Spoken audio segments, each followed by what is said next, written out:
What's up, everybody? Welcome to Narcocop MMA. This is the full card breakdown for UFC Seattle here. Let me fix this mic before I fix this thing. Sorry, guys. All right, here we go. Yeah, so UFC Seattle, interesting card here. There is 13 fights, so I'm looking forward to these fights this week. Main event. I didn't think I would ever say this on a, like non-pay-per-view type of card, but yeah, here we are. Israel Adesanya in the main event here, non-pay-per-view. Probably it could be his first time ever. In a long time.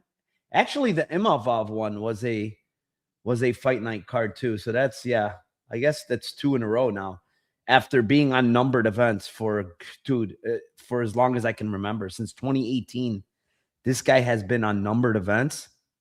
And now all of a sudden, 2 times in a row, he's the main event, but it's a fight night card. So yeah, how the mighty have fallen. It is what it is. Israel Adesanya is one of the greats in the UFC. And, with age comes regression, and with regression comes you kind of getting out of the UFC's plan. So either way, we still have 13 fights. I'm going to go through them all. Let me go quickly to chat. Double flushing. Plan my lunch break to catch the show live. Let's get it. Appreciate you, my man. Dix Insider, what is up, my man? We have a huge lotion fight this week. Yes, that's going to be on Friday because that's Tim's thing. I can't do the lotion thing. I have a wife, and you know how that goes. DA07 says, let's effing go cash those tickets for UFC Seattle. Do me a favor, everybody. So far, 42 people in here. Just hit the like, subscribe, do all that stuff. Comment after the video is done with. I really appreciate it. Just trying to get the algorithm up, get more subscribers. Thank you to everybody that has subscribed at 3.3K now. So 3.3K subscribers on YouTube and growing. So I appreciate you all. With that being said, I'm going to try to pump these out pretty fast here. First fight of the night, it's strawweight division. It is the 11-6-1 Bruna Brasil versus the 13-1 Alexa Thainara. Currently, Thainara minus 750 with the comeback on Bruna Brasil at plus 550. If you didn't know, if these two girls fought before, a very long time ago in 2019. So we're talking about 6.5 years here. At that time, Thainara was like 21, 22. Brazil was, 26 or 27. She's a little bit older, probably a little bit more experienced, I would say, in general, because I think that was Thainara's 3rd fight compared to Brazil's. Let's see what fight number that was for Brazil. Yeah. She had a little bit more experience, 6th fight for Brazil. So the age was an issue. And, she got subbed there, Thainara, right? The thing is with this fight is that what I've seen from Bruna Brasil historically and in the UFC in general, right? Bruna Brasil, she is a good hammer. She's good when she gets the fight going her way. She can dictate the pace at distance. She has good distance striking, good kicking game, right? Where she lacks is when people pressure her, throw big shots at her. Aggressive fighters in general, she tends to not do well versus them. You look at Caitlin Sosa, she didn't do well. Kong Wang didn't do well. Loma Lukbunme didn't do well. Denise Gomes didn't do. So all these girls that I've named you are pretty aggressive. Kong Wang, aggressive striking. Caitlin Sosa, very aggressive fighter. Same with Denise Gomes. Loma's more technical, but she also, throws hard. And this is the major problem for her in this fight. It's Alexa Thainara is very, very aggressive. She's shown a very aggressive game in the UFC. She's very physical. She's strong with her grappling. Historically, Brazil, decent, I would say, takedown defense. Nothing special. She has shown a 61% takedown defense, but she can get taken down. You see Molly McCann get her down a couple of times. You see Denise Gomes, who's a similar archetype to Thainara without the, I think, control and jiu-jitsu that Thainara has. She got her down 3 times. So I look at this matchup and I see a very big similarity to Denise Gomes in the sense that Thainara is going to throw very big on the feet. And then she's going to try to initiate the grappling and takedowns. And she's much stronger than these 2 girls.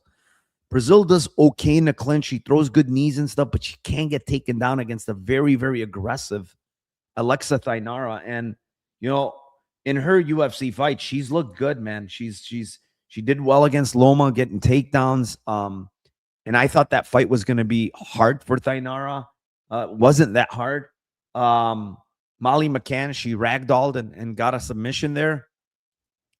I kind of think this goes the same way as the previous fight with Denise Gomes for Brazil. I think Thainara is going to be too much for her on the feet. I think Thainara is going to hurt her potentially on the feet, get a takedown, maybe ground and pound, maybe submission. Yeah, I mean, you never want to really be laying 750 in WMMA, especially at strawweight, when there's not a ton of finishing equity. Because when you look at prices, when you look at a 750, you want that person to have a lot of finishing equity.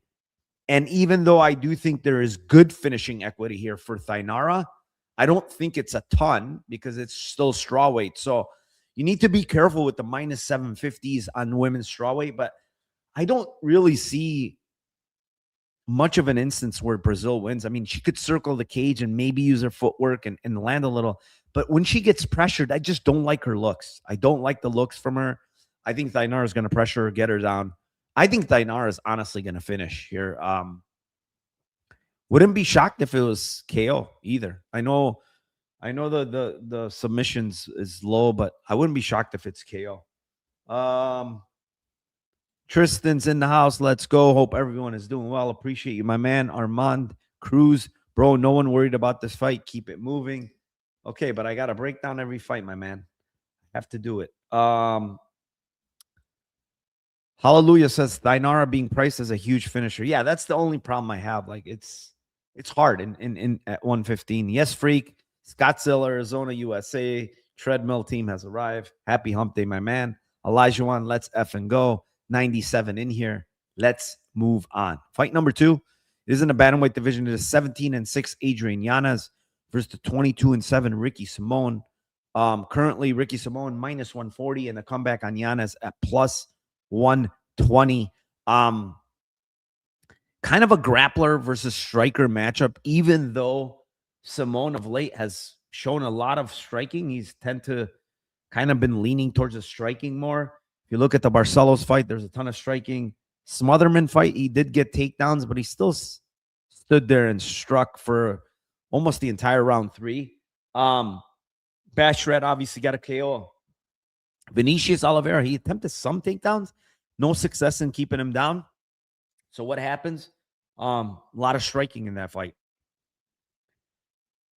Adrian Yanez, he has been off for 16 months or something. He had a fight against Christian Quinones that was, the fight was, Quinones couldn't make it. He didn't get a visa or whatever the case may be.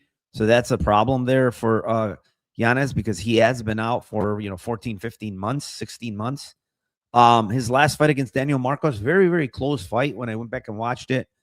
A little bit disappointing that Marcos can get a couple takedowns and, land up on top for a little while there. That was kind of bearish for Yanez, even though he was attempting to get up and he eventually did. That was a little bearish. The knockout against Font. I know Font's not a big hitter, but he's a very good boxer. And it was just in an exchange there. He got caught, right?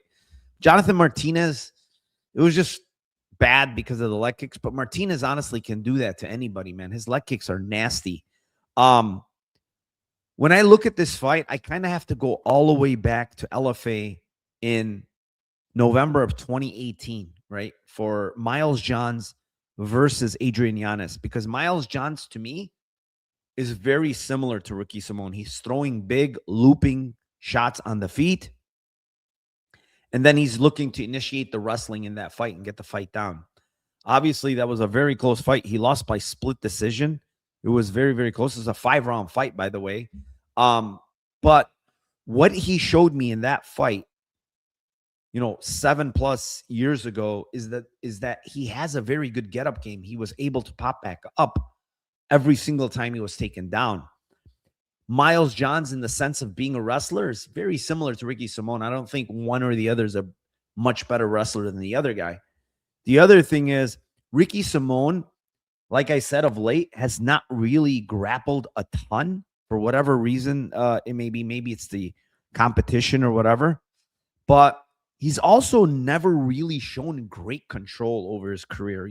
Not over his career, but the last, I would say, 7-8 fights. He hasn't shown great control. Guys are able to pop back up against him when he gets them down. And I think this is the case here. Yeah, maybe he can mix takedowns. Maybe he can get takedowns. But I think this fight is going to play out on the feet more often than not. And on the feet, I just like the better striking of Adrian Yanez. I think he has better boxing skills. The other aspect of this fight that's important is Yanez was in Cameron Smotherman's corner, so he kind of coached him throughout that fight. And I liked what I heard from him. He's like, throw straight shots, throw that jab, and he's always ducking his head to the left.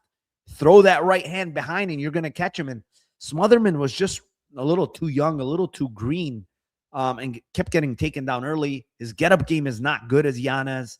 His boxing is not as good as Yanez.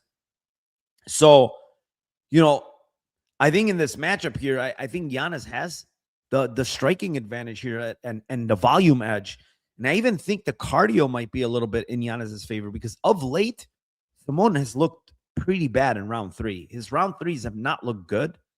And I think Yanez can touch him up here on the feet. I really think he can outstrike him. He's got good boxing. I like that he goes to the body as well. Calf kicks, yeah, Ricky Simon maybe can land a couple, but I think Yanez can land a couple on Ricky Simon as well, because he showed that he was throwing him against Marcos last fight. So kind of like this matchup for Yanez, honestly, at plus 120. I was a little bit surprised to see him being the dog here. I get it. The inactivity, the potential of, grappling for Ricky Simon, but I don't really rate his control very well. I think if he grapples a lot, I think he tires out as well. And I think Adrian can win round 3 at a very, very high clip. So yeah, with my pick here, I'm going to go with Adrian Yanez. I could see like a 29-28 Adrian Yanez close fight, potentially even split decision. But yeah, I like Yanez here. I'm going to go with Adrian Yanez. Ryan from X says, Narco, nice to get a stream in when I'm sick. Oh, man, hope you feel better, Ryan. I'm not feeling well either. I'm a little under the weather. My stomach's been bothering me.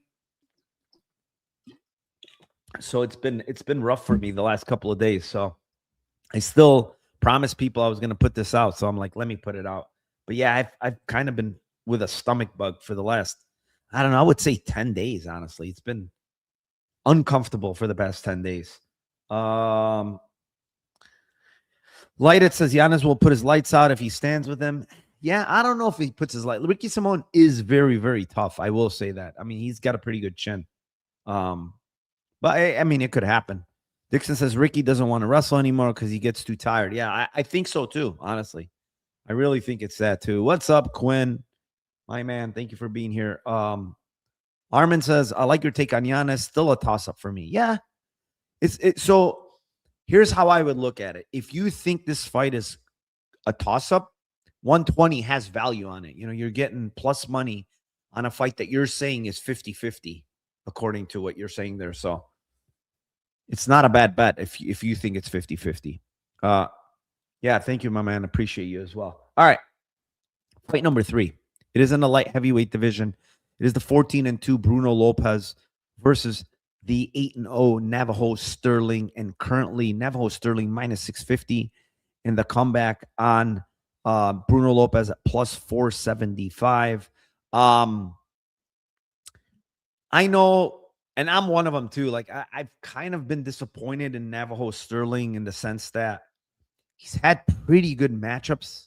The UFC have given him good matchups, and he tends to go out there and put duds in the sense that he's not able to finish some of these guys. Tukos.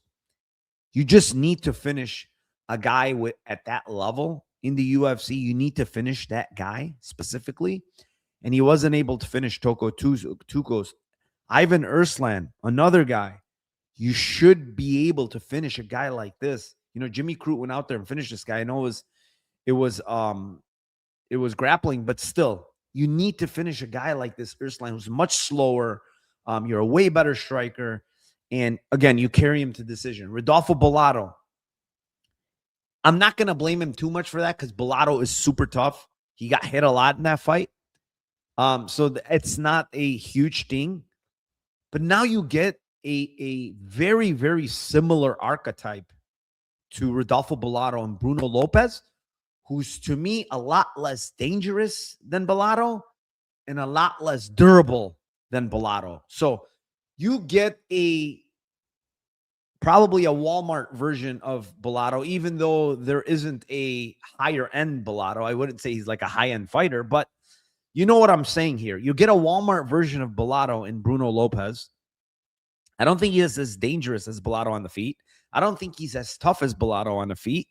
So Navajo Sterling has to get a finish here, man, against Bruno Lopes.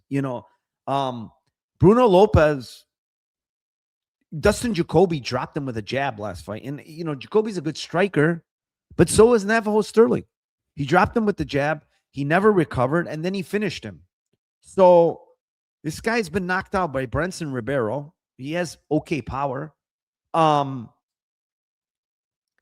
Sterling needs to knock this guy out in this fight. If he's to get any momentum in the UFC, he needs a finish. The UFC is literally putting these guys on a platter for him to finish. And if he doesn't finish here, it's going to be extremely disappointing for him. So I'm not going to break this down much. I don't rate this guy, Bruno Lopes. I don't think he's good. I know he has submissions. I know he's a black belt on the ground. I know he's got a lot of finishes. But he got dropped on Contender Series against Mikel Ceznani. He got knocked out by Brenson Ribeiro, the Contender Series before that. This guy doesn't move his head at all on the feet. He's very flat-footed, very slow, very, very slow. Shots are coming at you. Man, Navajo Sterling needs to knock this guy out. And if he doesn't, if I was the UFC, I would give him a huge step up, like someone that I know that could probably even beat him. Because if he cannot finish these guys here, I'm not going to rate this guy very high because they're literally giving him guys he should be able to finish, and he's just not doing it. So I don't know what else to say. Like, he's gotten the bottom of the barrel. Outside of Bellato, who I think is okay, he's got Tukos, Erslan, and Lopes. You need to finish, my friend. So, yeah, I like Sterling here. I think he finds a knockout, honestly. I really do. So, I'm going to go with him. Mandy Ellis, thank you. I appreciate that. Nicholas Rakic says Jacoby jabbed Lopez's face off. Sterling got to finish here. Yeah, I agree. High-end Walmart version. All right. I mean, what is he then? We cannot. There's got to be like an upgraded Walmart. Like I don't know, one of those super Walmarts. How about that? Let's see what else. Lopes only when cage pushing. Yeah, but Navajo does okay against the cage. He tends to work well. He even actually grappled, remember, against Bellato some. So his wrestling seems to be okay. So, and that was like his, supposedly weakness, but it looks like he's improved it over the last couple of fights. Let's move on. Next fight, it is in a flyweight division. It is the 10-2 Casey O'Neill versus the 11-3 Gabriela Fernandes. Currently, it's a pick'em. It's an even -110 on each side. And Casey O'Neill coming off a super long layoff here. We're looking at how long? Yeah, we're looking at 20 months. She's been gone for 20 months. Her last fight with Luana Santos, she won via decision. I don't think she looked great in that fight. Luana Santos was looking good early, but she gassed. Luana Santos did the Luana Santos, and she gassed pretty bad in that fight. Lipski fight, she looked awful, man. She got hurt on the feet. She got dropped, and then she got submitted. This is the issue. She's had one fight in almost 3 years, almost 30 months. She's had one fight. Couple of ACL injuries back to back, not good, especially for a grappler like her. She wants to get the fight to the ground. ACL injuries are not good. She's torn her ACL, I think, in the same knee twice now. She has left fight ready. She is in Bang Tao in Thailand. She's training out there. Obviously, Bang Tao known for their striking. I don't know how good that's going to be for her here. She's going up against the girl in Gabriela Fernandes, who's on a winning streak, a nice little winning streak here. 3 in a row. Not the best look against Storyolenko, but pretty much pieced her up, honestly, on the feet. Stuffed takedowns. She did a really, really good job stuffing takedowns. Kong Wang, obviously, great win. She was getting pieced up there, to be fair, but she found the big head kick and then went to choke her out. Judy's fight is obviously aging very, very well with her win against Judy's. Very close split decision fight. And the 2 fights prior to that, she did lose to 2 grapplers in Teresa Bleda and Jasmine Jasdavicius. Now, you would say she's facing a grappler now, and the 2 grapplers that she has faced, not counting Storyolenko, because whatever, Storyolenko is probably near the end of her career, but the 2 grapplers she has faced, she hasn't looked good. She's been on bottom a lot against Jasdavicius. She was on bottom a lot late in the fight against Bleda. Why wouldn't Casey O'Neill get takedowns and be on top similar to those 2 girls? And my answer would be that I don't think Casey O'Neill is as physical as those 2 girls. I think Bleda's a lot more physical. I think Jasmine's a lot more physical. Then you add the fact that both of those girls are much heavier on top than a girl like Casey O'Neill, in my opinion.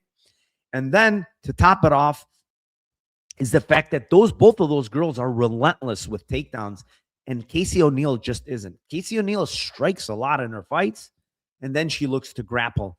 And I just don't think her grappling is that great. Even in some of these fights that, she is getting the fight to the ground. Dobson, for instance, very early in her career, when she faced Shayna Dobson was able to get back up very, very easily there. Antonina Shevchenko stuffing takedowns early, easily in round 1, until she gassed. Shevchenko gassed pretty damn bad in that fight. So for me, it's like if Ariana Lipski can drop you and hurt you and then sub you, Gabriela Fernandes, to me, has shown a very, very good takedown defense of late. I think she's improved it a lot. She digs those underhooks very, very well against the cage, and she's super strong.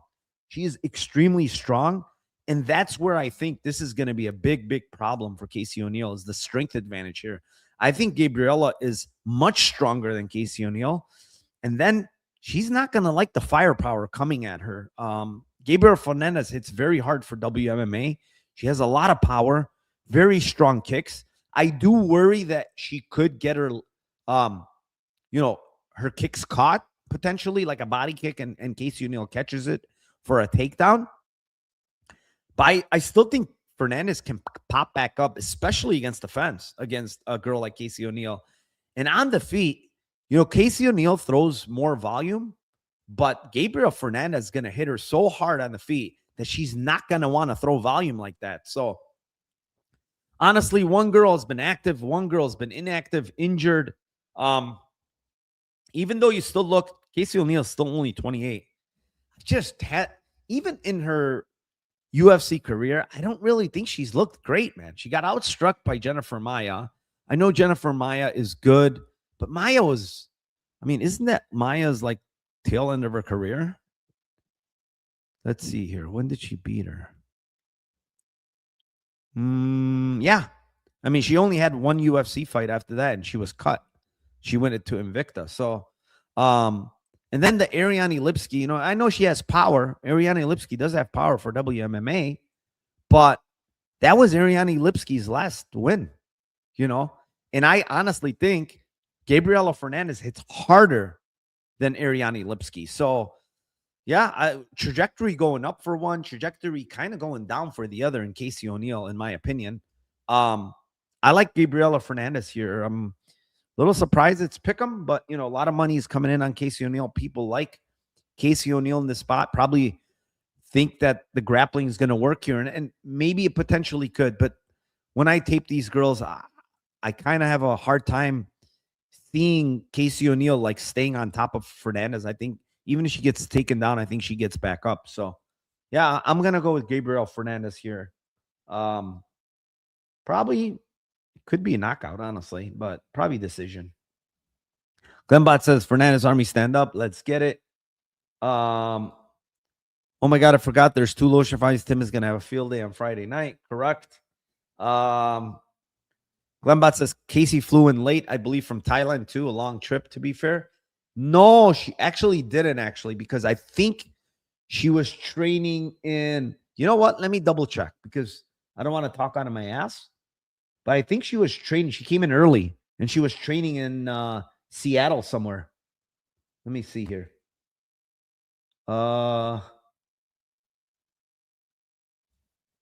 Maybe I'm wrong. I could be wrong. No, 3 weeks. I got to check this, because I think this is important if that's the case. But I thought she came in, I saw early. Yeah, you might be right. 2 days ago, it's showing. Looks like she came in 2 days ago. So it potentially was late. She did come in late. Yeah, I mean, I don't like that. It's a long, long flight to Seattle, so I don't really love that.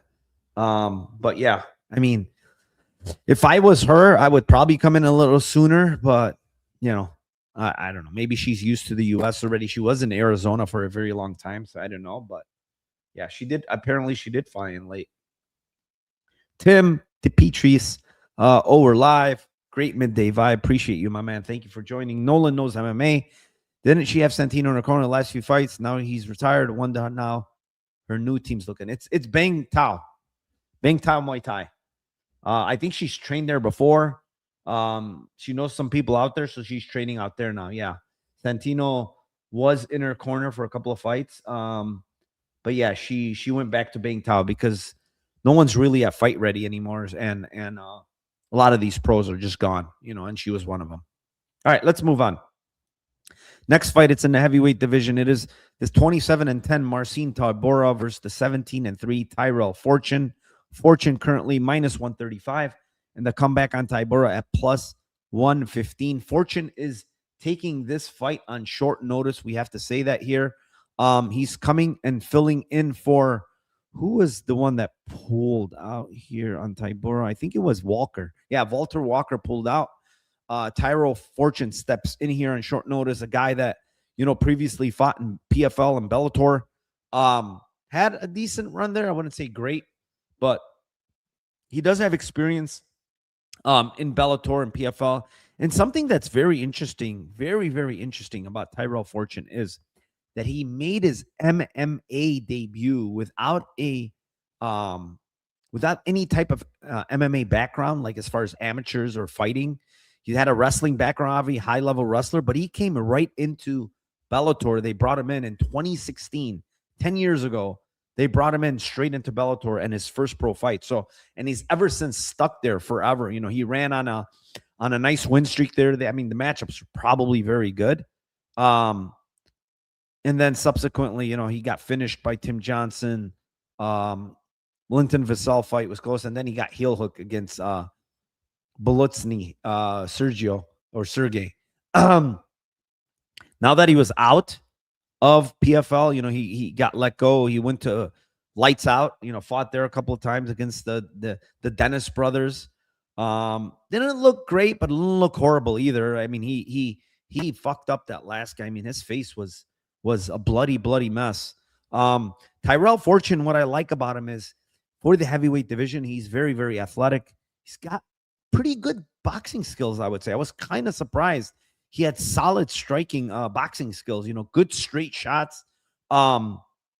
Good footwork for a big guy. He's obviously athletic. He was a D1 wrestler, very good wrestler. And he has experience. He's got 20 fights. He's still 35. I think that's good for the heavyweight division. He's not old. And he's going to be the much more athletic, faster guy here, man. Like, I'm watching Tybura, and I like Marcin Tybura. I've bet on him before. I've won with him before. He's 40 years old now. And I'm looking back at this fight against D'Elia, and he looked awful, man. I mean, listen, I get D'Elia is dangerous early, but he just kind of stormed him, and this guy just ate some shots and shelled up, and it was over. Then you go back to the Parkin fight, and he looks awful in that fight. I'm sorry, but he's lucky he got a win there because it's a super close fight. Parkin takes them down. There's one point in that fight it was this close to being stopped with Parkin landing ground and pound. That's a terrible look, in my opinion, So then you get armbarred by Sergey Spivak. When he takes you down, you reverse and then get armbarred. Another horrific look.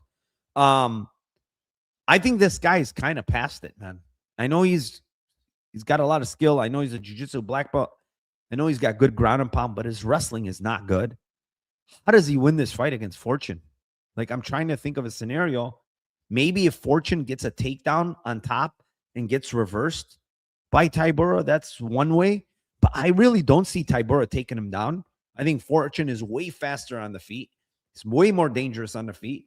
He's got better striking. He's way more durable. I mean, I think this line's short, honestly. Like, Terrell Fortune is just better everywhere. Outside of just pure jiu-jitsu, he's better striker and better wrestler. And he's younger. So, and the other thing with Tyrell Fortune is, like, before I did tape, I'm like, man, I remember, is this guy a gasser? But he's actually not, actually. He has good cardio for a heavyweight. I like the fact that he has good cardio for a heavyweight. So I don't really rate Tybura anymore, man. I think he's on the way out. I think the UFC brought this guy in late notice, for good reason against a guy like Tybura, because I think they know he can beat a guy like Tybura. So I'm going to go with Tyrell Fortune here, man. I think he's going to knock out Tybura here, and I think he probably knocks him out early. So I like Tyrell Fortune here, potentially by knockout. Rude One, what's up, my man? Late for the show. C4 Players Club, Narco, keep up the good work, brother. Appreciate you. Jimmy Hale says Tybura is old. He's very old. I mean, heavyweights can go a little bit longer, but still, man, he looks slower. He looks much different to me, in my opinion. Glembot says sloppy heavyweight GTD 220 could be a lot of cage pushing here. Yeah, I mean, I guess there could be. I think Fortune can easily get off the cage, man. He's too good of a wrestler not to dig underhooks and kind of like circle on this guy. DO7 says different fights I know, but we just saw Keita loses UFC debut to Wood. This guy Fortune is not good. Not like Keita. Wouldn't be surprised to see Tybura win. I don't think he's great, but man, he's athletic for heavyweight, and he's a damn good wrestler. So Tybura wins his fights mostly via wrestling. I don't know. He's not the better striker. He's not faster. He could get chin. He's not as durable. I don't know. I find it hard to see how, unless he gets on top, how Tybura wins. Fortune record, not great, but I get it. Younger, more athletic, more powerful. Exactly. What's up, my man Clint, the Die Hard MMA podcast? Board is F Narco. Thanks for saving my afternoon. I'm time warping back to the beginning. Good luck this week, my friend. I appreciate you. Good luck to you as well. Stop the Tybura trash talk, says Norshi. I mean, it is what it is. I'm not trash talking him. I like him as a fighter because I've made money on him, but I don't like him in this spot. Let's move on. Next fight. It is in the lightweight division. It is the 9-2 Lance Gibson Jr. versus the 16-4-1 Chase Hooper. Currently, Chase Hooper minus 270, and the comeback on Lance Gibson Jr. plus 230. This is a very interesting matchup because, Chase Hooper's from the Seattle area. They're giving him kind of a hometown fight here. But the funny thing is, I heard Lance Gibson say that he is from that area as well. So both these guys are kind of in their hometown area. I guess Lance Gibson fought here earlier in his career. So it's going to be interesting because I know Hooper's probably going to have the more fanfare here, but Gibson's also from that area. The thing with this fight is that, even though I think Chase Hooper has improved his striking a little bit, I still think he's a fish on the feet. He's still very unpolished, very sloppy, gets hit a lot, no defense, no head movement. He's just not very good on the feet still. He's spamming kicks. He's throwing these shots without much power, and he gets caught a lot. You can catch him on the feet. Where he excels is when he gets the fight to the ground. He's super, super dangerous on the ground because he sweeps guys, he leg locks, he does all these things to reverse and get to advantageous positions. You could see the fight against Jordan Levitt. Levitt was on top, taking him down, and all of a sudden, Levitt found himself with his back taken and in a rear naked choke, which was so fast. The problem for Chase Hooper in this fight, in my opinion, is that Lance Gibson Jr. is a very good wrestler. He's a D1 Arizona State wrestler. He's got very good sprawls from what I've seen. He's got very, very good offensive wrestling when he wants to go to it. He's the cleaner striker of the two. He's faster. He's got better footwork. This is southpaw versus southpaw, so he's going to be able to land that calf kick. He's got a pretty damn good calf kick as well. He's going to be able to land that on Chase Hooper at will. And the only thing I will say with Lance Gibson is fight IQ is not the best sometimes. He gets on top of guys. He gets reversed. That's a big problem in this fight. He does not want to get reversed against a guy like Chase Hooper. But, this guy has never been submitted, pro and amateurs, right? I'm pretty sure he is solid on the ground. I think he knows what he's doing on the ground. But you don't want to get in scrambles with Chase Hooper. I'll still say that. But on the feet, I think he's just a cleaner striker. He's the better striker. He hits harder. He's probably even more durable than Chase Hooper at this point. I know he's been knocked out before by Tokov. It was a weird knockout. Like it was just a jab that dropped him and finished him. But like that King Green fight on very, very short notice, 2-3 days, he showed good cardio. He showed he can compete with a very good lightweight. I know that's a different matchup, and King Green is a striker, and Chase Hooper's a grappler.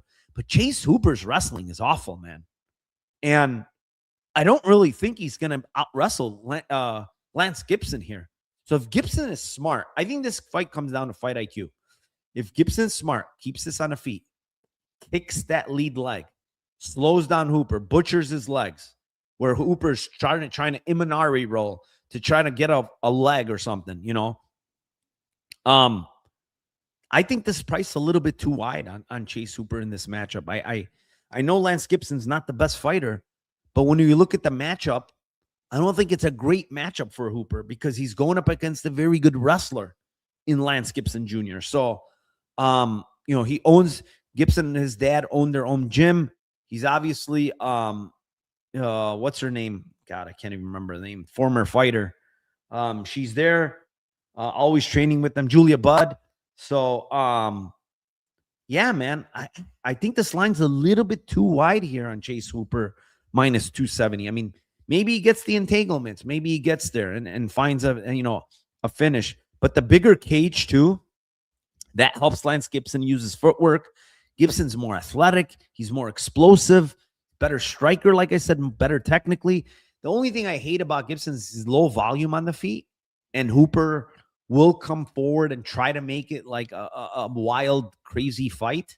But also, Hooper can run into something trying to do that, with Lance Gibson landing like a straight left or something. So I just feel like this line's a little too wide, man, on Chase Hooper minus 270. We just saw him go up against, I know Alex Hernandez is a better fighter than Lance Gibson. Don't get me wrong. Much better striker. He has the power, good footwork, but kind of a similar archetype in the sense that he uses footwork. He throws good hands. Gibson throws good hands. And we saw him kind of do his thing and then knock out Chase Hooper. So, yeah, I don't love this spot for Chase Hooper being this big of a favorite. I'm going to go with him to get the win here. Chase Hooper probably finds I think if a fight hits a mat, he probably finds a submission. But, yeah, I would not line this minus 270. I wouldn't come nowhere near minus 270 on this fight. Let's see. What do we got here? Okay. You got Oberg, Dan from Half the Battle, put you in my radar. This is my first time tuning in. Appreciate you, my man. Thank you to Dan. Yeah, Dan, my friend, Dan Levy. Really, really good guy. Half the Battle podcast. Great podcast. Cameron, good news for Chase is Lance Gibson is low volume, minimal power. He is low volume. I wouldn't say he's like no power. He's got decent power, but yeah, he doesn't have like one shot KO type of power. Jimmy Hale says, how is Chase going to get a takedown? That's my worry here. That's exactly my worry in this fight for him. The It Factor MMA, Lance has gone to the ground with virtually every opponent he's fought. Yeah, I agree. He initiates the wrestling. And that's why I said that maybe he uses good fight IQ here and doesn't initiate wrestling and just keeps it standing, keeps it standing. And I think if it's standing, I'd probably lean his side slightly, I probably lean his side a little bit if he keeps it standing. The RJ guys, he fought, reversed them, and got an RNC before Lance got him off. Which guy? RJ Hoyt guy? Yeah, I remember seeing that fight. I don't know if he had he had him down, but he reversed him. Yeah, I mean, but I do believe the RJ Hoyt guy is a wrestler. He's not good, obviously, but I think he's a wrestler. One of these guys that he faced is a wrestler. Oh, no. It was Raymond Pena. It was Raymond Pena that's a wrestler. The guy's and Dominic Clark, actually. They're both wrestlers, and he held his own. I mean, he was probably the better wrestler of the two. Glennbot says Gibson Hooper under 2.5 seems kind of decent, but I need to do more research on it. I don't know about that. I think it's under 2.5 is predicated more on the Hooper side mainly, unless somehow Gibson finds a knockout. I don't know. I think here's the thing with what Hooper might do in this fight. Gibson might hurt him, let's say, and Hooper will just go to his back and try to invite Gibson into his guard. He could do one of those, and it's going to be hard to finish like that. This would be Hooper minus 800 if Fernandes fight hadn't happened. I agree. Probably from biased ends, yeah. But, I don't know who has here. Let me ask you guys this. This is important, I think. What good grappler has Hooper faced that was also a good striker that kind of kept it on the feet? Good wrestler. Levitt initiate the wrestling. Guida always will initiate the wrestling. There really hasn't been. There really hasn't been a guy that can wrestle and keep it on the feet. I mean Hernandez, but Hernandez knocked him out. So I don't rate Hooper. That's the thing. I really don't rate Hooper that much. I think he's too much of a one-trick pony, and he's very good at it. But I would ask, what can Lance Gibson do that Nick Fiore can't do? Better striker. Much better technically striking than Fiore. Fiore is just strictly wrestling and jiu-jitsu. I would say Gibson's a way better striker than him, technically speaking. He doesn't throw a lot of volume, but technically he's there. His footwork is there. He's a southpaw. He throws straight shots. So he's much better, technically speaking, as a striker. I mean, Nick Fiore is literally a one-trick pony. He's a wrestler, jiu-jitsu guy. So that's how I feel about Gibson compared to him. How can someone have power but can't strike? We are reaching for Chase. How can someone have power but can't strike? I think you're talking about Gibson. I don't think he has much power, but doesn't he? Knowing how to strike and having power, I mean, two different things, if that's what you're asking. Is fight ends by split here good? Could be, depending on the number. I don't know. What would be the number, Jimmy Hale says Hooper fought a lot of old fighters. That's true. Lighted says Gibson may pull off an upset. His striking is dangerous. I wouldn't call it dangerous, honestly. It's just solid. May not initiate wrestling, but he will resist the takedowns. I've never seen him fight. Never seen him fight a takedown. I have. Go back and watch. That's what I'm saying. Go back and watch the Raymond Pena fight. Raymond Pena is a really, really good wrestler. 2-time state champ, and then he wrestled somewhere in college. I don't remember where I heard. But Raymond Pena is a wrestler, and he stuffed takedowns there. So go watch that fight. I think that fight's a good fight to watch. He seems to think he could go right down. Okay. Let's go Hooper. Tap out time, says in the clinch MMA. Cameron, Bobby Green did get him down once, but Bobby's a better wrestler than Chase. Bobby's definitely a better wrestler than Chase. Chase can't wrestle, man. He's going to knee tap him. We'll see. Maybe. Pena rinsed him in the first round, though. Did he rinse him? I don't think he rinsed him. I don't remember. I mean, I taped this earlier in the week. I don't remember him rinsing him. You might be right. I don't remember it maybe exactly 100%, but you would have to go back and watch that fight. I think that fight, but Pena's a good wrestler, though. You guys are twisting it, that fact that Hooper is a shit wrestler, guys. Let's be honest. Hooper is a shit wrestler. He's not a good wrestler. There's none of his entries. I mean, against Fernandes, he literally went almost face first into the fence, crawling on his knees for a takedown. It was disgusting. The guy's wrestling is horrific. So you have to keep that into account. You're comparing real good wrestlers against a guy like Cooper that can't wrestle for shit.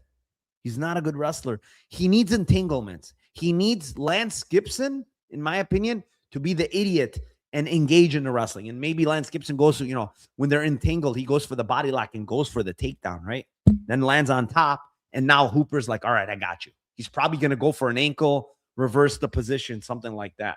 So, all right, let's move on. We killed that one. Next fight is the lightweight division. It is the 22-6 Tofik Musayev versus the 17-6 Ignacio Bahamondes. Currently, Bahamondes is minus 300 and actually went down a little, minus 280. And the comeback on Tofik is plus 240. Tofik, obviously 36 is a bit concerning. 36 years old. That first fight, I don't really take that into account at all, just because, first of all, this fight was supposed to be at 55. He cut weight to 55 on the day of in Azerbaijan, right? Then during the cut where he's down to 55, Orlabai's team calls him and says, we cannot make 55. We need a catch weight. We need it to be 65. Obviously, Orlabai didn't even cut weight. This guy killed himself to get to 55. Now he has to rehydrate and get back to, 65. They take the fight. On fight day, he weighs in only 63, even with him trying to get back up. Obviously, it's way too small for 65. And Orlabai just manhandled him in the grappling, just way too strong, way too big. And he just couldn't do shit. He stuffed the initial takedown. It was nice. He was jumping on one leg and stuffed it. But after that, he just got taken down and mauled, and if you look at this guy's career in Ryzen, and, he looked good in Ryzen. The Bellator fight where he got stopped by Shabley was very weird because he got kicked to the sternum, but then the leg kind of like hit his balls and he acted like it was his balls. And then they asked him if he can continue because it was a legal strike. They counted it and he said no. They stopped the fight. The guy has really good power in his hands. He's got powerful shots. I don't like that. He's 36. He's probably tail end of his career. He's only had one fight in 2.5 years, and that was a short one against Orlabai. Bahamondes is coming in on short notice here, filling in for Samuel Sanchez. So that is a little bit of good news for Tofik. But on the other hand, it's probably a harder matchup for Tofik. Sanchez a little bit greener and stuff, and Bahamondes, obviously, a lot of UFC experience. Is a long guy, kickboxer. The good thing for Musayev is I don't really think Bahamondes can land takedowns here against Musayev, which is kind of his weakness. It is going to be a striking matchup for the most part. I know Bahamondes did go for some takedowns in his fight against, I want to say against Fiziev. He shot twice against Fiziev, but was stuffed. The thing that kind of sticks out a little bit in this fight, and what makes me think Bahamondes a little bit too big of a favorite, just a little bit, is the fact that This similar archetype in Tofik, Ignacio has a lot of trouble with, man. Short, good strikers. Rafael Fiziev, loss. Ludovic Klein, loss. John Makdessi, loss. All three of these guys are very, very similar. Short, and they're all good strikers. And he's already lost to three similar archetypes to Tofik. It might be a little issue for him here.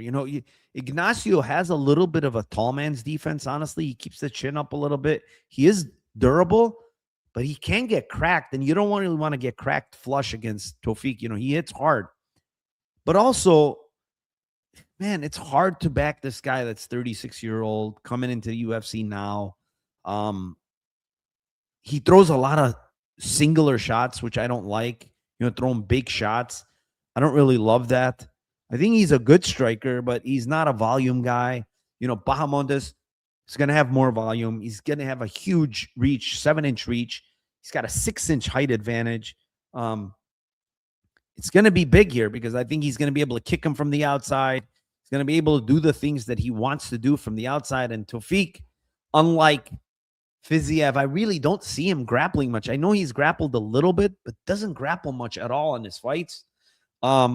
I think he's going to need to mix in the grappling here, but I don't know. Maybe that gets him tired. Maybe that's not good for him, because if you look at Fiziev, he used the grappling to win. If you look at Ludovic Klein, he also used the grappling to win against a guy like Bahamondes. So maybe Tofik mixes in takedowns here. He is at Extreme Couture. He's training over there, so training with good guys.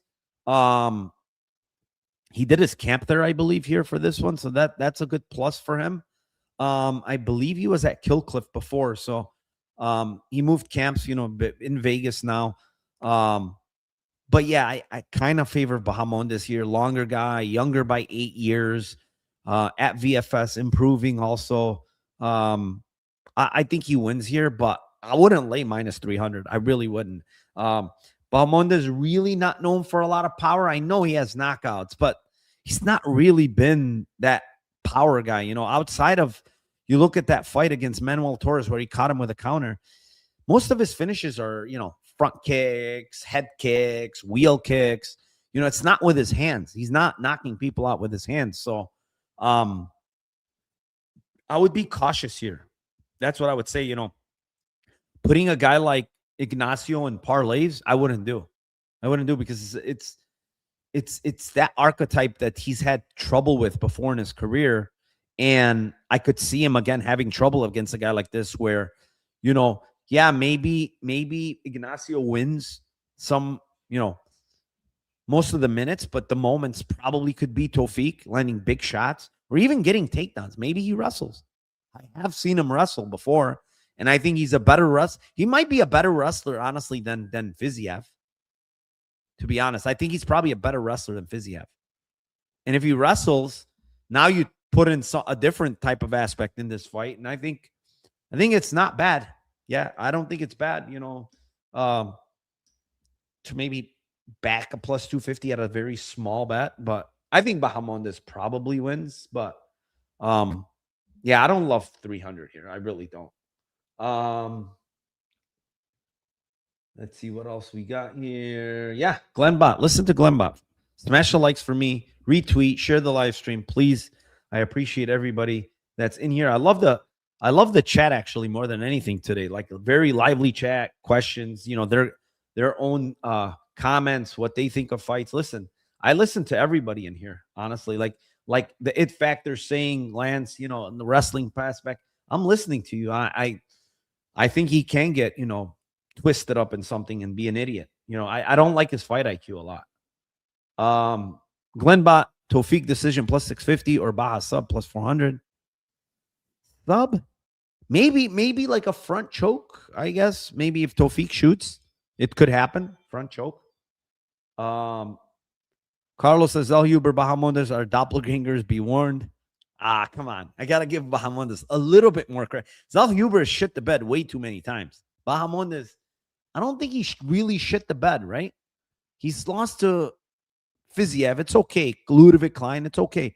I would say the worst loss is McDessie in his pro debut, but that's a long time ago. So we'll give him a pass there. Julio Rodriguez says, always a weekly listen. Best MMA show out there. Appreciate my man. Thank you very much. DA07 says, Tofik by decision. That's interesting. I don't know what the price is. That's definitely interesting. In the clinch, Bahamondes is going to dog walk him KO first round. Really think so? I don't know about dog walking him. Who has fucking Ignacio dog walked outside of that exchange with Torres and the head kick? Usually he goes minutes against guys for the most part. Jewish Brother says Bahamondes by robbery decision. Why? Why are they gonna rob Tofik here? Poor guy. Ferret says another dog walking. I guess Tofik is gonna go out for a walk. He's gonna walk him like a dog. Bahamondes. Ryan says chili all day. I think that's chili. CL. The CL? Chili? I think it means chili. Did you pick Lance Gibson? Nah, I picked Hooper to win, but I did say that, between picking and who I think the line's wrong. I think it's too big on Chase Hooper, but I think he wins. Carlos 11 says El Huber will walk into his full body Bahamondes suit this weekend. Michael, what's up, my man? McDessie, Lebanese, so you got to give him a pass. Yeah, I have to. Lebanese fighter, yeah, for sure. I give Bahamondes a pass. GSB says Tofik wins. Huh? OG Baja shakes back with a good performance. Yeah, I think he couldn't have a good performance. Tofik is very low volume. Yeah, I mean, and look at the size advantage. It's fucking huge, man. Yeah, huge size advantage. I agree. All right, let's move on. We got a couple more left. Next one, it's in the lightweight division. It is the 17-6-1 Kyle Nelson versus the 17-8 Terrence McKinney. And currently, Terrence McKinney's a minus 170 favorite with the comeback on Kyle Nelson at plus 145. And this is how I'm looking at this fight, honestly. I think this is the least dangerous guy McKinney has faced in a while. I think he's the lower durable guy. I mean, if you look at that sequence, and I couldn't believe the sequence against Duncan, the shots Duncan took there, the combo from McKinney. I mean, McKinney's a big hitter. He took some big shots, combos. He got rocked 2 times in round 1 and somehow survived. And then he got McKinney down and McKinney just was finished. He finished McKinney. McKinney's obviously a kill or be killed type of fighter. That's the thing with this guy.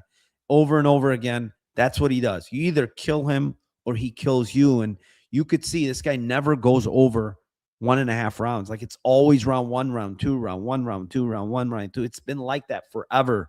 And it hasn't changed in his entire career. You'd have to go back to 2018 to see a change where a fight went to round 3. But when I look at these guys he's losing to, right? Chris Duncan, Esteban Rivervex, Nazim Sadikov, Ismail Bonfim, and Drew Dober, right? Ismail Bonfim, not so much. I would say he's the least of the other ones. But every single one of these other guys, Duncan, Rivervex, Sadikov, and Dober, are extremely, extremely durable, man. All those guys are fucking durable as hell, right? You go back to a guy like Kyle Nelson, he is not that durable. He's got 4 of his 6 losses have been inside the distance. Steve Garcia, I know it was kind of an elbow to the back of the head, but Steve Garcia finished this guy early. This guy, to me, is not as durable as these other guys, right? And he's also fighting back up at 55. Let's say that too. His last fight was at 55, but prior to that, this guy was a 45er up until he fought Duho Choi. He went back to, I'm sorry, he was a 55er at first. He fought a couple of 55s, but then he dropped down to 45 and primarily fought at 45. In his fight at 55 against Herbert, he lost. And then last fight he won against Matt Frivola, right? Frivola, honestly, that fight should have been stopped. It was very weird. I don't know what the hell happened. They kind of screwed Nelson, even though thankfully he won the fight. But Frivola's very slow. He's not as explosive as McKinney. He's not as powerful as McKinney. He's not as good of a wrestler as McKinney. I think McKinney's going to storm Kyle. Kyle Nelson's not going to know what hit him in this fight. I really don't think he's going to last past 2.5 minutes, honestly. I think he's going to storm him. He can do it however he wants. I think he can take him down and smash him. I think he can, on the stand-up, he can hurt him and finish him. Nelson also, I think he's a full-time firefighter now, if I'm not mistaken. Either full-time or part-time, but he's definitely a firefighter now. That's a little bit of a concern. I don't know if he's doing it full-time or he's like one of those community guys that helps out with them. I don't know what it is, but he's definitely doing some firefighting, some kind of firefighting. I just like this I think is a step down, put it that way, for Terrence McKinney. When you give Terrence McKinney step downs, he wins in great fashion. Now, Chris Duncan, better guy than Nelson. Esteban Rivavex, better guy. Sadikov, better guy. Maybe Bonfim not, but I would even say Bonfim is a better fighter than him. And then Drew Dober is also better. So it's like step ups for McKinney that are durable fighters are not good matchups for. I've bet against McKinney a lot. And when I see a guy that's durable and it's a step up, I fade McKinney. I go on the other side. But when it's a step down and the guy is not as durable as these other guys, I think McKinney's a good bet. And this price, historically, McKinney, when you look at his history, he's a big, big favorite on step downs, man. Minus 280s, minus 500s, minus 600s. And now they're giving you a minus 170 against a guy like Nelson. I don't really rate Nelson. I really don't. So he's too slow. He's not athletic. He's going to get killed here, in my opinion. So I like Terrence McKinney to kill him in round 1 here. Not much else. Let's see what we got in chat. Duncan's a warrior. Yeah, he is definitely a warrior, man. McKinney trains by sparking a blunt and sucker punching everyone in line at DMV. Come on, Carlos. OG says can't trust Nelson. This one, I agree. I don't trust him. I don't trust him here. Pokerfish just sub. Thank you, my man. Appreciate you. Anybody in chat that hasn't subbed, please sub. I'm trying to grow 3.3K and growing. If I get to like 5K this year, I'm going to give out something to my YouTube followers and stuff. I got to give out something really good. I have to think about what it is, but it's going to be something really, really good. Nicholas Rakic says McKinney just said in an interview that he's going to be patient. He says this every time. He said this every time. I'm going to be patient. He cannot be patient. This guy doesn't know what patience is. It's one of those guys that says, okay, I'm going to grapple here and never grapples. That's how he is. He's that type of guy. Kyle's second fight at 55. The size power lightweight is bad for him. I agree. DO7, McKinney under half. Round plus 340. McKinney under 290. 25 sounds good to me. This is a T-Rex round 1. I think so too. Pokerfish says, what site are you betting on? I bet on many of them. 17 plus different sites that I bet on. Agreed. McKinney round 1 or 2, says Ryan. Pokerfish says, I'm betting 3K in bets this week. I'm nervous watching lots of channels for advice. Yeah, one thing I can tell you, just advice from me is do your own work if you can. If you can't, I don't think you should mix and match a lot of channels because you hear a lot of differentiating opinions. I think take the information in, maybe, and make your own judgment, right? Take everyone's information. What do you think? What do you hear? Where do you think, if two guys are giving you basically the same knowledge on a fight, where they're saying this is a weakness, it's a strength and this and that, and they're giving you kind of guiding you towards somewhere, then maybe you should do that. But do your own work, I would suggest. But listening to too many channels to get a bet, it's going to mess you up, man. It really is. But I got Macy decision, main event, KO. Okay. My advice is if you're nervous, you're probably betting too much. That is also a thing. Don't bet more than you can handle, right? More than you can risk. Bankroll management is number one in betting. Number one. If you have bad bankroll management, you will not survive being a pro or semi-pro type of bettor. Like your bankroll is not going to exist because bankroll management is number one. Like because there's going to eventually be losses, downswings, and if you don't know how to manage your bankroll, it's going to be gone. So I preach that because I was a poker player for many years, and I know some very, very good poker players, like exceptional poker players that have went bankrupt because they had terrible bankroll management. So you can be the best bettor in the world.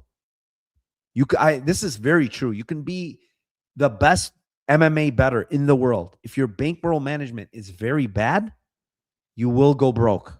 So just remember that. That's very important. GSB says, lost one can Shamrock, the keyboard warrior like us. Lord Anshel Jubilee is next for him. Will be his first dub. Oh my God, you lost one can Shamrock. Oh man, that guy is. I can never back that guy. He's a bad fighter, man.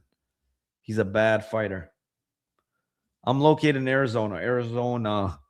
I lost 10 game poker trying to get it back. Oh boy, this guy Pokerfish, you're killing me. Bet moves are left round 3. He was big money plus money. That's a smart bet. All right, let's move on. Next fight, it is in the middleweight division. It is the 9-3 Yusri Belgaroui versus the 9-0-1 Mansour Abdul-Malik. And currently Malik minus 118, actually minus 115. And the comeback on Yusri Belgaroui minus 105. Great middleweight matchup here.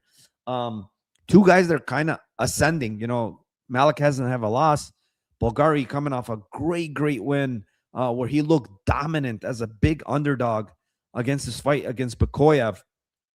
And I think this matchup here is very good in the sense that Mansour's a good prospect. He's young, 28, super athletic, explosive, wrestled at Maryland, has a wrestling background, has big power in his hands, very, very explosive type of fighter.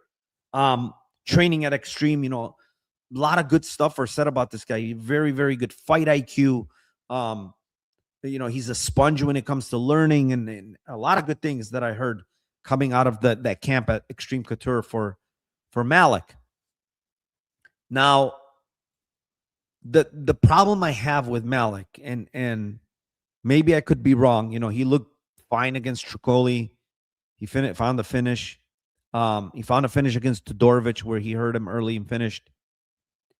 Nick Klein fight, he got hurt by a spinning back fist. It is what it is. I think that's kind of a fluke. That doesn't happen very often. But Cody Brundage fight, he did not look good. Low volume, scared to engage at points in that fight. Getting his leg kicked quite often by Cody Brundage. I mean, if Brundage had good calf kicks and kept throwing them, Mansour's leg was kind of hurting, man. He was switched stances in that fight. That wasn't a great look. The result was overturned, whatever. It's a draw. I don't think that was a great look. Wes Schultz fight wasn't a great look on Dana White's Contender Series. Wes Schultz is not good, guys. He's a very bad striker. Doesn't have great wrestling, grappling. There was points in that fight where Malik did not look good. He was running away from the strikes, covering up. Didn't like those looks from him. You go back, I know it's his UFC his MMA pro debut against Cole Jordan, who's 0-3. He gets dropped in that fight with a right hand. It's a terrible look. I understand it's your UFC debut, your pro debut, but you're facing a shit guy, right? Who's making his second fight in pros, and he drops you in round 1 with a right hand. It was bad look, right? The thing that I've seen from Mansour Malik is he's very patient. He likes to stay on the outside. He likes to, not throw a ton of volume, kind of looking to counter. I think that's a huge problem for him in this fight against Yusri. Yusri is much longer. He's the much better striker. He's the more polished striker. He's got way more weapons than Abdul-Malik. You see Yusri with these stepping knees, these long jabs, this uppercuts, the straight rights. I mean, his striking is really, really good Very good calf kicks, nasty calf kicks. If Abdul-Malik does what he did against Brundage, he's going to get picked apart on the feet, on the outside, and he's going to get his leg destroyed. I'm telling you guys right now, that lead leg is going to get destroyed. And one thing about Mansour Abdul-Malik that I watched on tape is, go back and watch this, guys. His stance is very, very wide. He has a very, very wide stance. So his lead leg, it's harder to move that lead leg when your stance is that wide. It's harder to move it out of the way, and he's going to get it chopped off if he does that. He needs to close the distance, clinch, and not only clinch, I think he needs to get the fight to the ground, because in the clinch, Yusri is very good. He's got nasty knees, very good elbows. He busts people up with his elbows. You cannot sit on the clinch against this guy. Yusri, to me, has improved quite a bit, man. Takedown defense looks really good. People can say whatever they want about Bakoyev, but he's a very good MMA wrestler. Very good at the cage. He's very good at chain wrestling. And he had a shit ton of trouble against Yusri. The length, the size, the fact that he was pushing on the head really, really well and using his length. You know, that was really good to me. I had a bet on Yusri there. And I haven't seen enough in the wrestling from Mansour to be confident that he's going to be able to take down Yusri or even hold him down. I don't think Mansour he's still too green, in my opinion, in that aspect of MMA. Now, he could land a big overhand and potentially hurt Yusri, because I've seen Yusri get clipped with the overhand. He's shown a good chin, though, Yusri. And Mansour is not technical. He's just really not that technical, in my opinion. He's learning. He's learning to get better, but I haven't seen great improvements from this guy, honestly, from fight over fight. I really haven't. He's still the same explosive guy, but nothing really sticks out to say, oh, man, he's improving so much. I mean, he took down Trocoli. Trocoli went to get back up, and he choked him. I mean, who cares? There's nothing that I saw there that said, oh, wow, he improved so much, you know? So, yeah, I mean, I like Yusri here, honestly. I really do. I think this fight's going to come down to if Mansour Malik can get the fight down and keep Yusri down, which I don't think can happen. I really don't think can happen. So I'm going to go with Yusri here. I like him in this spot. I think, you know, he has a 4-inch height advantage. I know Mansour has a 1-inch reach, but when you're reaching up and your reach is really gone, you know, so he's not going to really have the reach advantage here. I like Yusri here. I like Yusri at this price. I think he should probably be a slight favorite. But it's a very good matchup. You know, I'm not discounting Mansour. I think he could improve fight over fight. He's still only 28. So, but I think this is a hard matchup for him, man. I really do. A lot of talking from Malik, but no urgency, can't throw volume. That's the other thing. He doesn't throw volume, man. Does not throw volume. Let's see what else. It takes one lucky shot to change the fight. Yeah, I mean, that's every fight, right? I'm definitely taking Malik there. Will most definitely be a KO. All right. All right. Glenbot says Malik sub 1-2 might be interesting if Yusri takedown defense doesn't hold up. Yeah, but where's Mansour's BJJ? Like, what is it? I don't even think he has, like, is he even a blue belt? He got a standing guillotine, but I don't think this guy is like any type of jiu-jitsu guy. He's probably a white belt, honestly. DX says, I can't take what a coach says about their prospects seriously if it doesn't reflect in there. Yeah, that's the other thing. Yeah, they're talking highly of this guy. But I really haven't seen it yet. You know, maybe he shows it here. Maybe he shows it. I wouldn't be surprised if Zellhuber might be doing overtime this weekend in his Mansour full body suit. Diaz says, I think Yusri finishing Bakoyev in round 3 is impressive. If he gets into the later rounds, Malik is cooked. It could be. The other thing with Malik is cardio looks fine. I will say his cardio looks fine, but he's not been teeped to the body, you know, thrown big shots to the body. You know, guys like Yusri is going to do that to you. How do you end up in round 3? What do you look like in round 3? Yes, he looked fine against Brundage, Brundage in round 3, but Brundage didn't do anything. It was a staring contest. It was terrible. So I think this is going to be different. Lots of people taking Usri. I like Malik long decision. Usri 3 decision lost. Yeah, it's I've seen a lot of picks. I missed the earlier picks with rewatch. What side are you on? The KC Gabriella? I'm on the Gabriella side there.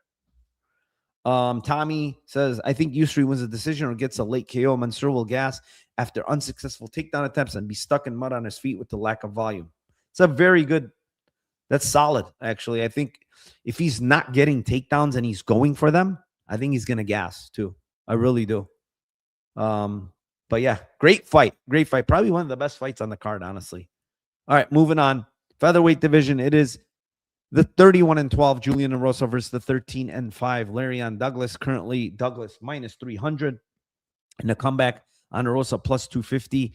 Not going to go very long here. Erosa, obviously, a lot more UFC experience.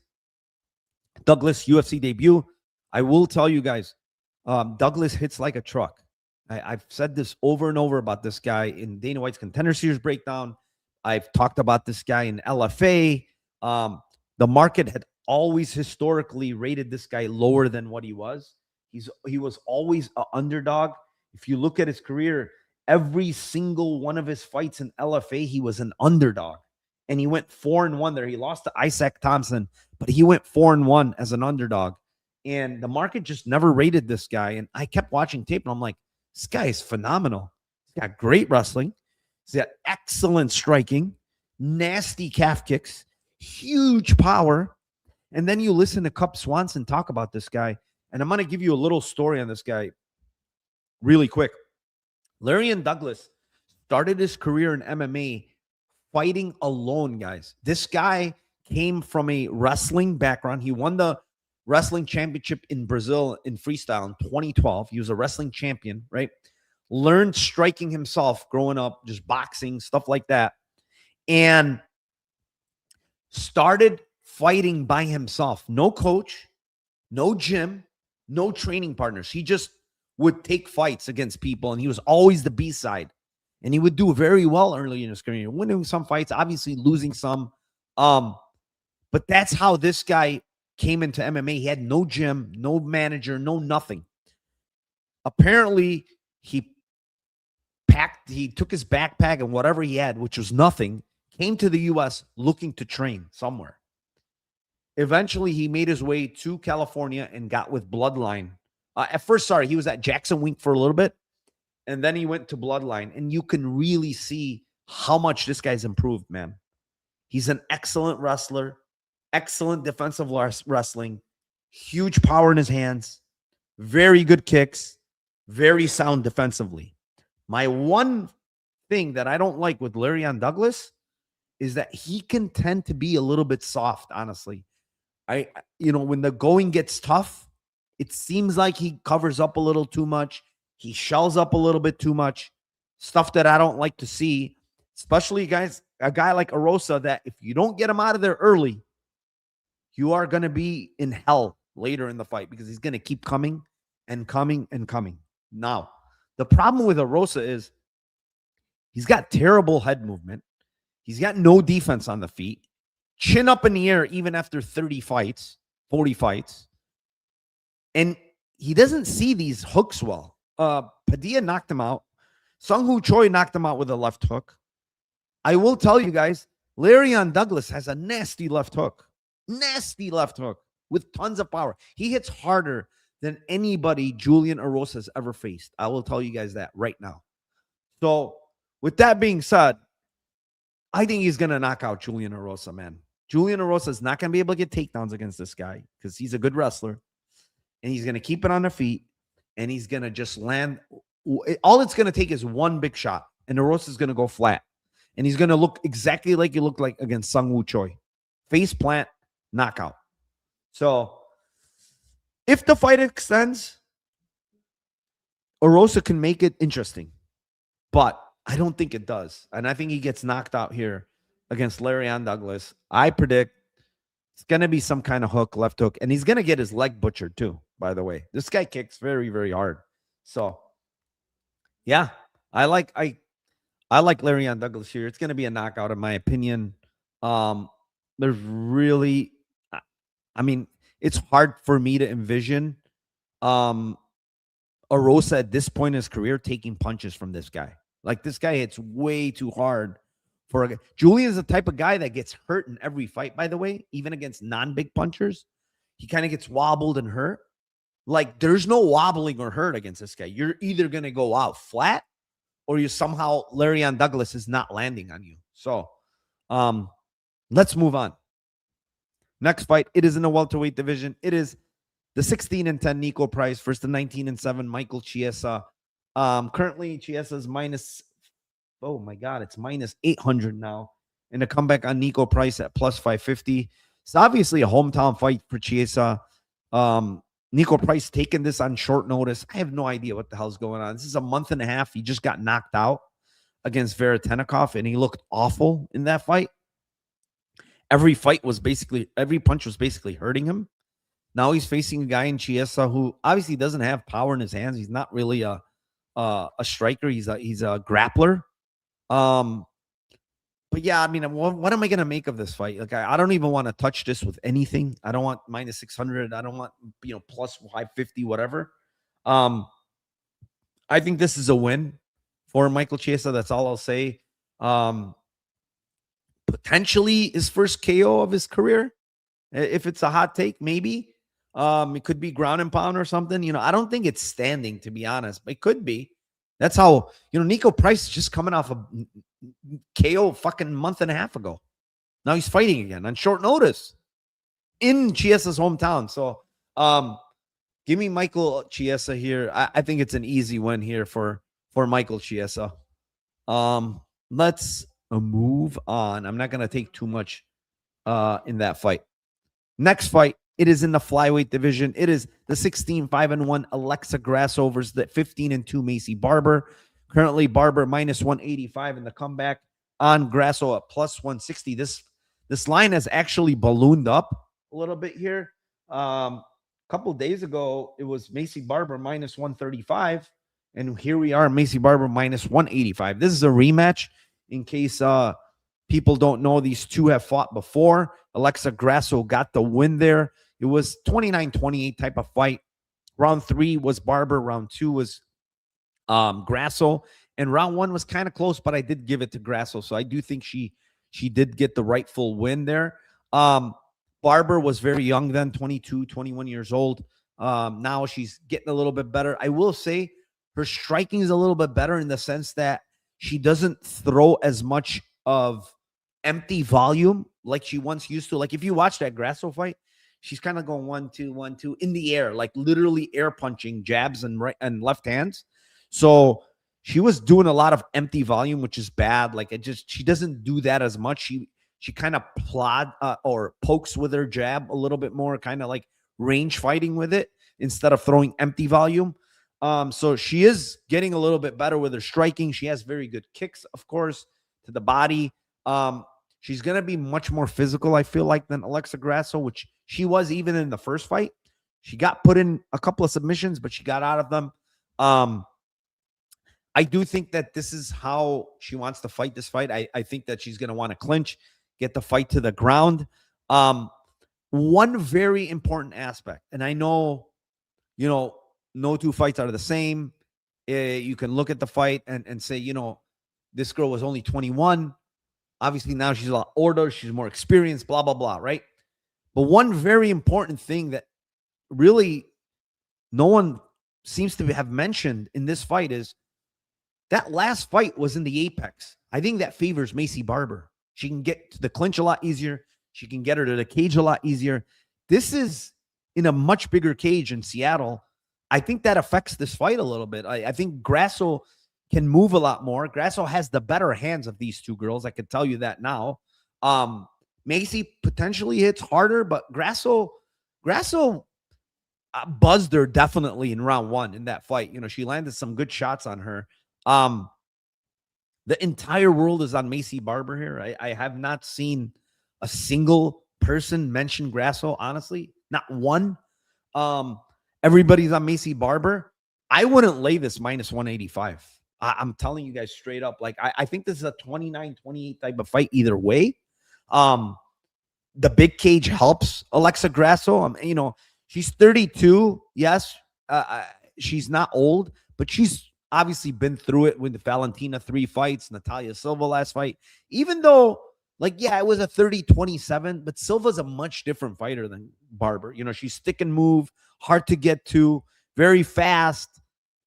Things that Barber isn't. Barber wants to get in a clinch. She wants to take down. She's more aggressive, but she doesn't have the technical skills that Natalia Silva does. So when you look at this fight, yes, Valentina had a ton of success with the grappling. Alexa landed on bottom, couldn't get up.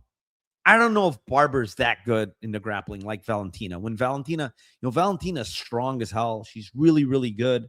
I don't want to compare the two girls, because I've seen Barber get Grasso down, and I know that was younger, but she was able to get back up. The other thing with Maycee Barber is I watched this Carini Silva fight, and man, it's a close fight. I go back and watch that fight. It's literally a close fight. I know Barber won the fight, but there's one sequence if Silva doesn't go for, a drop down for a heel hook or do something stupid, she probably wins that fight, right? And Silva had Barber's back the entire round 1. You even look at the Caitlin Chukagian fight. It's a fucking close fight. And that's like Chukagian's last fight of her career, I believe. Split against Angela Lee 2 fights before that. I can't be confident minus 185 Maycee Barber. Why? Well, where's the confidence? I haven't seen her really dominate outside of the Rebus fight where she hurt and finished. Really dominating fights, guys. She's not. She fights way too close. Maycee Barber's too reliant on the clinch game and getting girls down and just being more physical, but she's not really separating in these fights. And I don't really see her separating in this fight. So I think it's 29-28 either way. I kind of feel like I'm going to pick Maycee Barber to win, but I think the value here is on Grasso at plus 160, in my opinion. I don't think Barber should be this big of a favorite in this fight. Well, let's see. Before we move to the main event, I've got 2 good reasons to pick Maycee. If you know, okay. I know the reasoning you're talking about. Barber was more to him when she was 22, and now she's 27. She's a hot mess these days. Potentially, Barber's medical issues are concerning as well. I think she's got over them, she said. Last fight, I heard her say she's totally fine now prior to the Silva fight. But I wouldn't say she looked great there. Yeah, I mean, that pullout was the medical issue. Yeah, it was a medical issue. Alexa KO, Maycee will tremble with seizures. I hope not. I hope that doesn't tremble with seizures. Grasso wins this fight easy. So, but if you look at everybody, if I've seen on Twitter, on X, everybody's on Barber. Everybody. Which I don't know if that's a good thing. All right. Before I go on, main event, hit the like, subscribe to my channel, please. Again, I'm going to be doing these breakdowns every week. 365 live viewers. I appreciate you guys. You guys are the best. Thank you for the chat. Chat has been incredible today. On point. Some good ass takes in there. Love it. I love the chat today. Normally it's not this talkative in chat, but man, people are giving their takes. They're giving us some info. So it's always good to have that. Sometimes you'll be surprised the information you get from chat, that you didn't even know or you didn't even hear about. And you're like, oh shit. Yeah, that's right. I forgot about that, Also, Discord link is down below. If you click it, you go into my Discord, into the free aspect. I do give free plays out every week. I'm 7-2 on the free plays in there. So they've been doing really, really well. I didn't have the best week last week. I think I was down 2.5 units for the week. It wasn't the worst week. I know I am up on the year overall in the Discord from all my track plays. I think we're up 15 units, somewhere in that range. So I'll take it. A winning year is a good year. And that's not counting the live bets. We hit some huge live bets last week.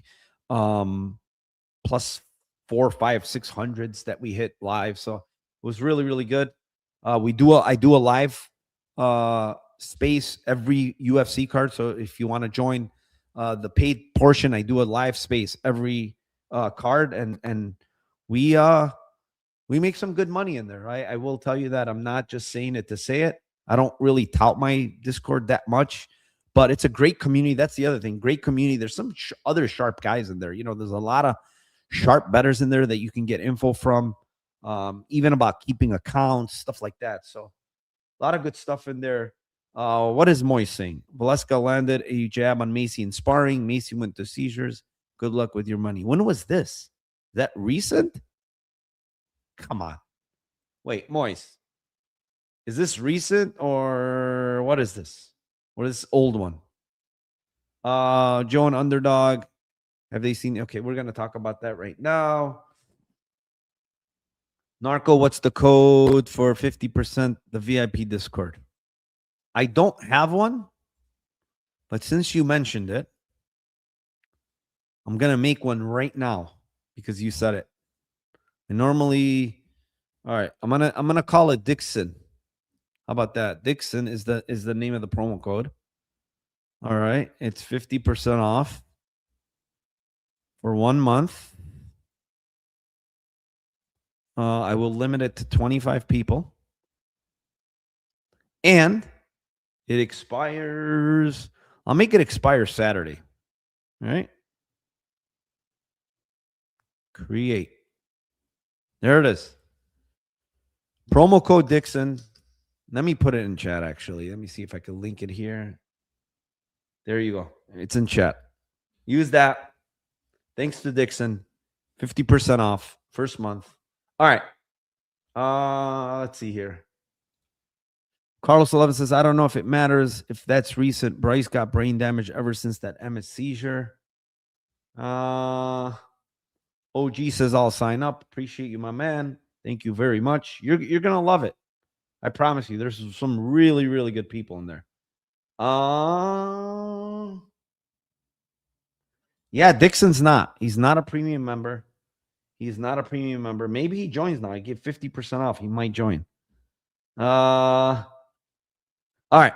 Let's talk about the main event now.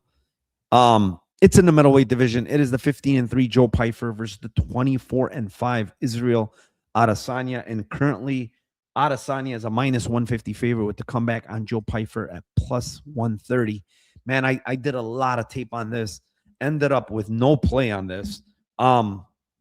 But I can tell you guys right now, I feel like this is how the fight goes. I'm pretty confident that I think this is how the fight goes. Just from what I've seen on tape. Okay. Here's the thing. When I will look at these two guys' tape, I'm still impressed with Israel Adesanya, to be honest, from a striking aspect. I still think he has it. He looked great against Imavov early. He looked great against DDP in that fight, just landing really good body shots, very good kicks, switching stances. He looked great, guys, in both fights. When it comes to a striking aspect, he looked really good, okay? Now, DDP got him down a couple of times. Yes, he went for takedowns. Yeah. Imavov tried to go for takedowns. He stuffed the takedowns. He looked great with his takedown defense, underhooks, yada, yada. He looked good, right? Now, my biggest issue in this fight for Israel Adesanya is I think he's going to be winning this fight. I have no doubts in my mind. Early on, he does well. He calf kicks. I think Joe potentially could get him down, but I think he can get back up. I don't think Joe has the best control, by the way. And I think the reason why Joe doesn't wrestle a ton is because I know he knows that he's going to gas, right? I really believe that he knows that if he wrestles a lot, he's going to gas, right? Now, the thing with Israel Adesanya is he's going to be doing well in this fight. He's going to be much faster still at 36. He's going to be the faster guy. He's going to be way better striker, in my opinion. It's not close. Very good kicks that he can land on Pyfer that we've seen Pyfer have a lot of trouble with kicks, obviously, in the fight versus, what's his name that was kicking him to death? Hermanson fight, right? So he messed up that leg. I don't think he was tired in that fight. When I went back to watch it, I think his cardio was fine. He wasn't tired. It was just that his leg was compromised, Round 3 against Gastelum, he didn't look great. But again, I don't think he was tired. It was just that Gastelum was kind of out-volume him in round 3.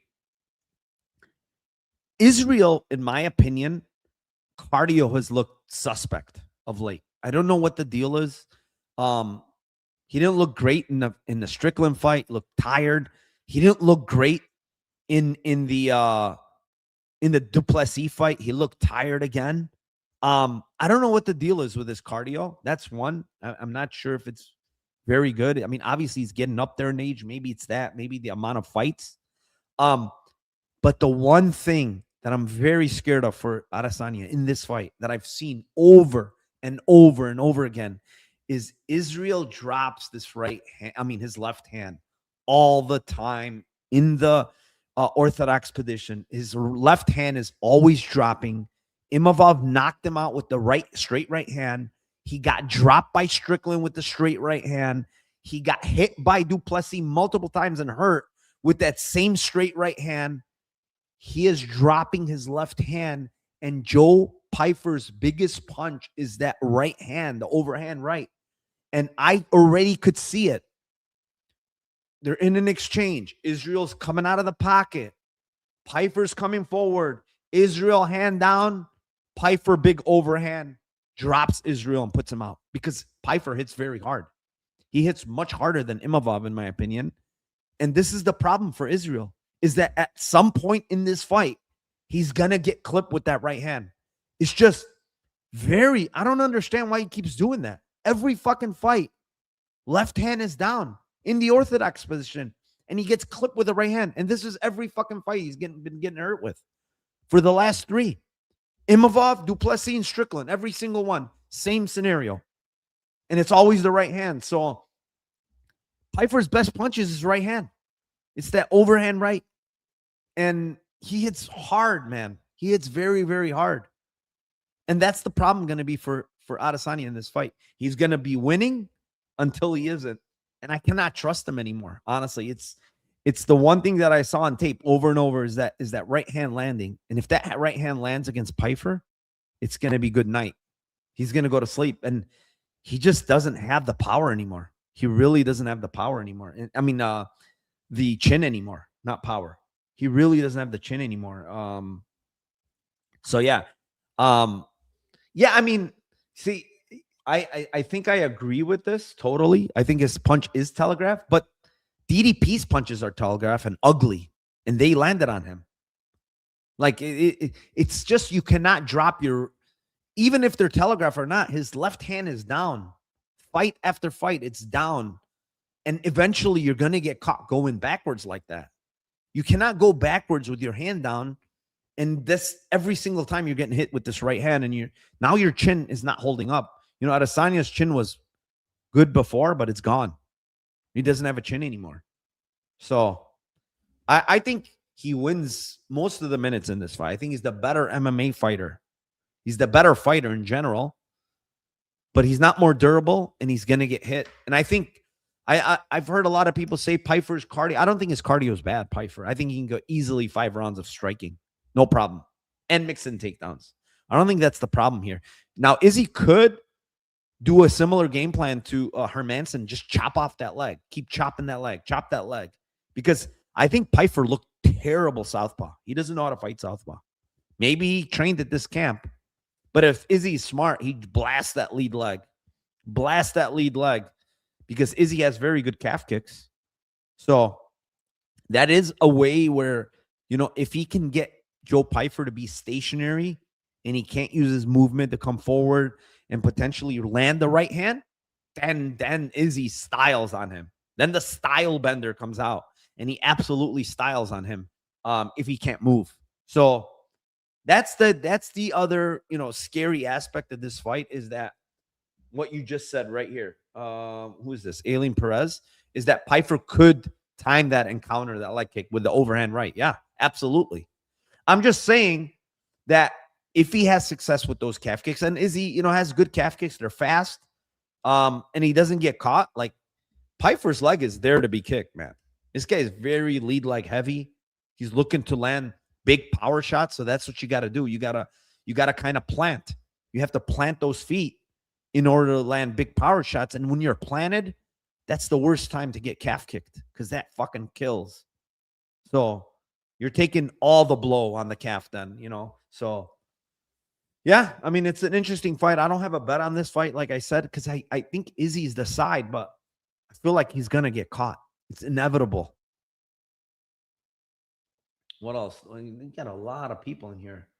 Let's see what they said.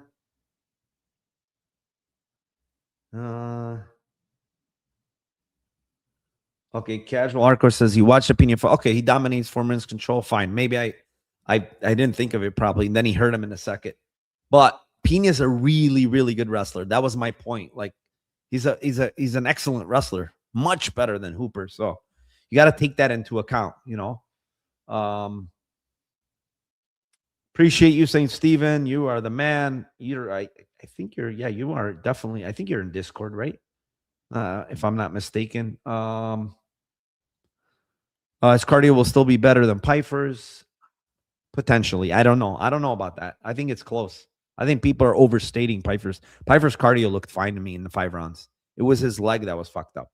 He was literally talking to his corner. How am I doing? This and that. A guy that's gassed is not doing that. I'm telling you guys. He was just, his leg was fucking fucked up. He could not move.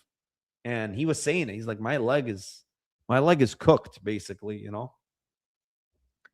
Overrated power. Is that Adesanya you're saying? Or I hope you're not saying Pyfer has power, man. It's not overrated. I think he has a ton of power. It's Club and Sub Live for Pyfer, Narco. I don't think so. I know a lot of people saying sub. I don't think so. I kind of, if he wins, I think it's just KO. Straight up. Maybe he clubs him like he's down and Israel gives up his back and Joe Pyfer like goes for the back. But I don't see, Pyfer would probably land big shots and try to finish him. Yeah, if Izzy survived a couple rounds, Kafkas will eliminate Joe's power. That's definitely possible. What else? Israel is so much better. Comes down to how washed and sober Izzy is. It's about how washed he is, honestly. And the thing is he going to be able to take a punch when it lands? You know, that's the other thing. I mean, it's a bad look when Strickland just drops you the way he did, you know, with one punch to the face. Strickland's not known for that. Pyfer hits way harder than Strickland does. I can almost assure you. So yeah. Dirty Rex says, hey, why is this not working? Oh, there it goes. That was weird. I'm on Joe ITD. If he don't finish, I don't want the money. That's funny. If the fight goes to decision, do you think Pyfer has any chance? I do. I think if it goes to decision, it could be even close. Like big moments from Pyfer, but doesn't really finish. Maybe even grappling success a little. And then Izzy just kind of winning the minutes with more of the nice striking, you know, better striking. He does have a slight, I don't think it's like a big chance, but definitely has a chance to win a decision, in my opinion. Even the Hermanson fight was kind of close, you know, but his leg got chewed apart. So anyways, I went longer than I'm on it, an hour, 43 minutes, 395 viewers. Appreciate each and every one of you. No Lambo parlays. That's on Friday. That will come Friday. Appreciate all of you. Appreciate all the support. Like, subscribe, get in the Discord, do whatever you want. We have a blast in there. But please support the channel first and foremost. Thank you to everybody. I will be back on Friday, 9 p.m. Eastern for the Lambo Pace podcast with Timothy Troiano. So join me then. Thank you very much. And let's cash those tickets for UFC